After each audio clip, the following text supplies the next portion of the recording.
ရှန်အိမ်တော်ကတခင်မလေးရှန်ချင်းချင်းဟာဘဒူးမှမတည်တဲ့လျှို့ဝှက်ချက်တကူကိုတွေ့ရှိပါတယ်။အဲ့ဒီရဲ့လျှို့ဝှက်ချက်ကိုတွေ့ချင်းမှာရှန်ချင်းချင်းဟာအလွန်ကြောက်လန့်သွားပြီးမှမန်တင်ပုံပေါ်ကဘာနီဘူးကိုတိုက်ချမိပါတော့တယ်။သူမရဲ့မန်တင်ကုံဟာအနာဂတ်ဖူးစာကိုကျူတင်ဟောကိန်းထုံနိုင်စွာအားရှိနေတာပါ။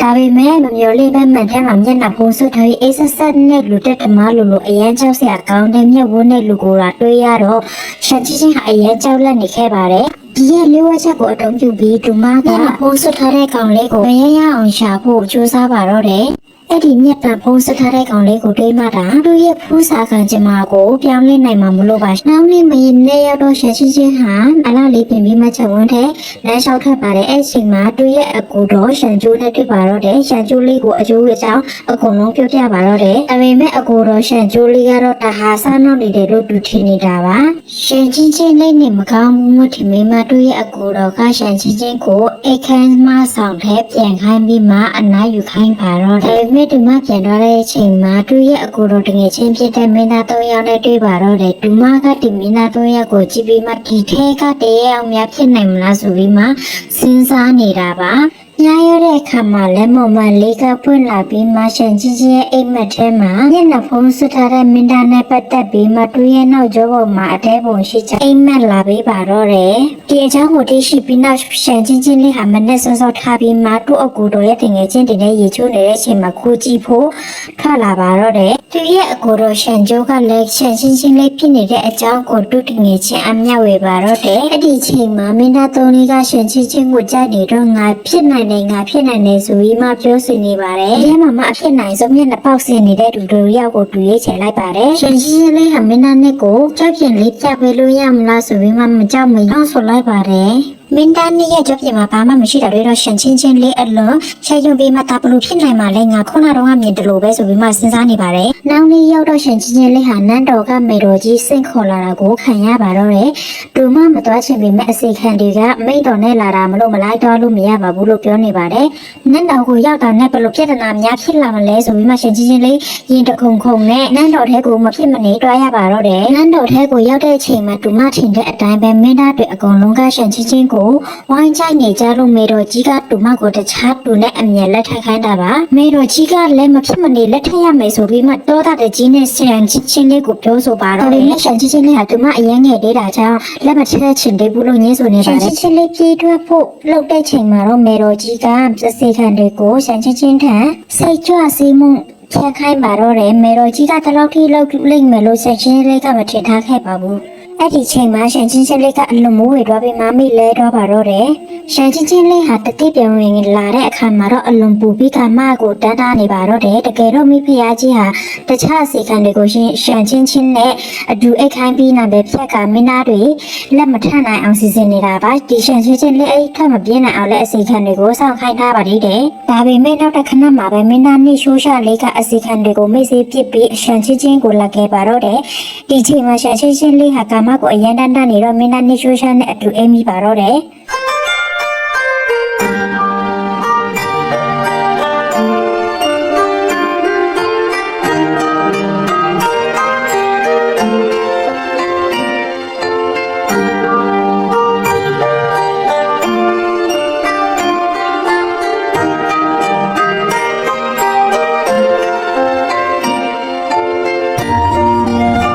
်ရှန်ချင်းချင်းလေးနိုးလာတဲ့အချိန်မှာတော့ဘာလို့နေဖြစ်နေတာလဲဆိုပြီးမှမင်းသားနဲ့ရှိုးရှာလေးကိုမေးပါတော့တယ်မင်းသားနဲ့ရှိုးရှာကလည်းရှန်ချင်းချင်းကိုငါနေ့ကိုချစ်နေတာကြားပြီလို့ပြောပြီးမှငါကူတော့အကုန်လုံးတာဝန်ယူတယ်ဆိုပြီးမှပြောလိုက်ပါတယ်အဲ့ဒီအချိန်မှာပဲရှန်ချင်းချင်းလေးကမထင်မှတ်ပဲမင်းသားလေးရဲ့နောက်ကျောမှာအတဲပုံအမတ်တားလေးကိုတွေးမိပါတော့တယ်နေမဲ့မန်ထိကလူကနေပဲနေနဲ့လုံးဝလက်မထနိုင်ဘူးငါနေ့ကိုလုံးဝမယူနိုင်ဘူးလို့ပြောကမင်းသားလေးရဲ့ဖောက်တစ်ချက်လောက်ရိုက်ပြီးမှငါနေ့ကိုအရန်မုန်းတယ်ဆိုပြီးမှရှန်ချင်းချင်းလေးပြစ်ထွက်သွားပါတော့တယ်တကယ်တော့အဲ့ဒီအမတ်တားလေးဟာမကြတိခင်ကမင်းသားရှိုးရှာရဲ့နောက်မှာပေါ်လာခဲ့တာပါအဲ့ဒီအမတ်တားပေါ်လာကြတဲ့မင်းတားဟာချိန်စာတက်နေတာပါချီရတဲ့သူကမုန်းရင်ကိုယ်တိုင်တွေးအံပြီးမှတေမတက်ခံစားရတာပါအဲ့ဒီအကြောင်းကိုတွေးရဲ့ကိုရံတော်တယောက်ထဲတာတီးနေခဲ့တာပါရှင်ချင်းချင်းလက်အိမ်ပြန်ရောက်ချိန်မှာတွေးအကူနဲ့စကားပြောနေတော့မိဖုရားကြီးရောက်လာပါတော့တယ်မိဖုရားကြီးဟာရှင်ချင်းချင်းလေးကိုတခြားမှုမှတ်တွေရဲ့သားတွေလက်ထပ်ပေးဖို့အတွက်အစီခံတွေကိုရှင်ချင်းချင်းအားဖန်ခိုင်းပါတော့တယ်အဲ့ဒီချိန်မှာပဲမထင်မှတ်ပဲအနောက်ကအတန်ကငါရဲ့စနီးလောင်းကိုဘသူကယူရဲလဲဆိုပြီးမြအမိတ်ဆိုင်နဲ့အတူ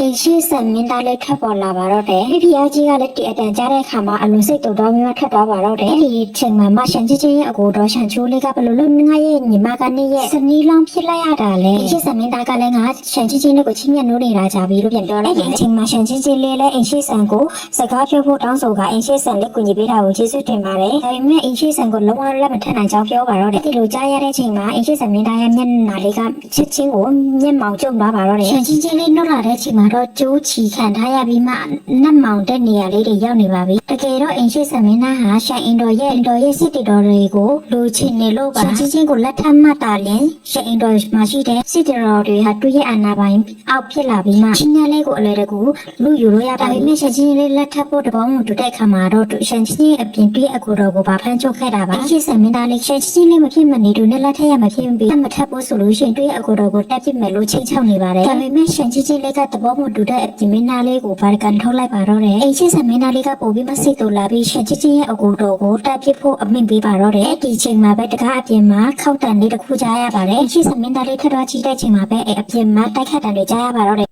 တိတ်မကြခင်မှာပဲအင်ရှိစမင်းသားလေးကပြန်ဝင်လာပါတယ်။ဒါပေမဲ့တကူထူးခြားတာကအင်ရှိစမင်းသားလေးမျက်တာဖုံးတက်ပြီးမှဝင်လာတာပါ။သူ့ရဲ့အတန်နဲ့ပြောပုံဆိုပုံကလည်းကြောင်းလဲနေပါတယ်။အဲ့ဒီအချိန်မှာရှန်ချင်းချင်းလေးအလွန်အော်သွားပြီးမှသူအင်ရှိစမင်းသားမဟုတ်ကြောင်းရှန်ချင်းချင်းလေးကရိပ်မိပါတော့တယ်။တကယ်တော့မှန်တဲ့ပုံလေးတစ်စိတ်တစ်ပိုင်းသေးတာဖြစ်ပြီးမှမင်းသားနဲ့လေးကရှန်ချင်းချင်းလေးကိုလာခဲ့တာဖြစ်ကြောင်းတဘောပေါက်တော့ပါတော့တယ်။ရှန်ချင်းချင်းလေးကအဲ့ဒီချိန်မှာဘာလို့နှောင်းကြရတာလဲဘာလို့ခုမှလာရတာလဲဆိုပြီးမှရှန်ချင်းရဲ့မျက်ရည်လေးကျလာပါတော့တယ်။မျက်လေးတွေကလည်းနေပါလေပြောနေရတယ်ငါဘယ်လိုလဲဆိုတာနေဒီလိုလားဘာလို့ဒီလိုစကားတွေပြောနေရလဲဆိုရင်မပြောနေပါဘူးချင်းချင်းလေးလည်းငါအခုတိတဲ့နေဘယ်လိုလဲဆိုတာငါသိပြီအဲ့လိုပြောဆိုရင်လည်းမင်းသားရဲ့မျက်နှာဖုံးကိုချုပ်ကြိုးစားရင်းနဲ့မင်းသားရဲ့စတုံးကိုဆွဲမိထားပါတော့တယ်ရှန်ချင်းလေးဟာအရင်ကအချောင်းလေးကိုအထင်မှားတော့လို့အယံမုန်းတဲ့အချောင်းပေါင်းမြစ်တာပါလို့ပြန်ရှင်းပြနေပါတယ်အဲ့ဒီအချိန်မှာမင်းသားလေးကတော့အချစ်ကိုလုံးဝမယုံတော့ပါဘူးစိတ်တူနဲ့ဘာလို့ငါ့ကိုတလောက်ထိရဲဆက်ရတာလဲဘာလို့ငါ့ကိုဒီလိုရဲဆက်ရတာလဲဆိုပြီးမှပြောရင်းဆိုရင်ရှန်ချင်းလေးကငါမပါတယ်ကောင်းမှပါတယ်ဆိုပြီးမင်းသားလေးကိုအရင်ကတူအထင်မှားတဲ့အချောင်းလေးကိုရှင်းပြရင်းနဲ့နေ့ရဲ့မျက်နှာဖုံးကိုချုပ်ကနေရောက်တာချစ်ကြည်နူးကြပါတော့တယ်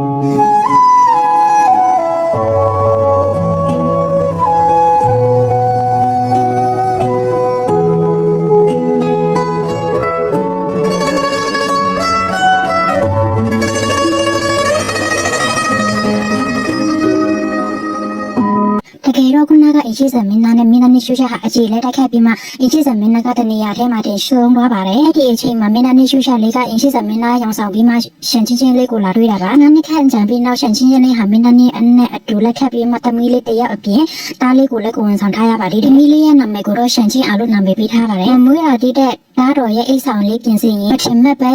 ရှန်ချင်းချင်းလေးကိုအစီခံလေးကမှန်လေးလာပြပါတော့တယ်တခင်မဒီမန်လေးကပဲနားလေးမှာထားရမှာလေလို့လာမေးပါတယ်ရှန်ချင်းချင်းလေးကလည်းဒီမန်ကိုမလောက်တော့တာကြောင့်လို့ရှန်ချင်းချင်းဟာဒီမန်လေးကိုကိုယ်တော်ထဲမှာပဲထားခိုင်းလိုက်ပါတော့တယ်ဒါပေမဲ့ရှန်ချင်းချင်းရဲ့သမီးလေးဟာဒီမန်လေးကိုစူးစမ်းချစ်စိမ့်နဲ့အစီခံသွားရနောက်ကိုလိုက်ပြီးမှမန်လေးနဲ့မော်တော်စာခင်းမိပါတော့တယ်ရှန်ချင်းအားလေးလည်းသူ့အမေလိုမြောင်းများဖြစ်သွားမလားသူမရဲ့ဖူးစာကျတော့ဘလိုမျိုးလူနဲ့ညားဆုံးတွေ့ကြမလားရှန်ချင်းအားရဲ့ဘဝအကြောင်းလေးကိုစောင့်မျှော်ရင်းလာမယ့်စီစဉ်သူလေးကိုလည်းစောင့်မျှော်အားပေးကြပါအောင်ရှင်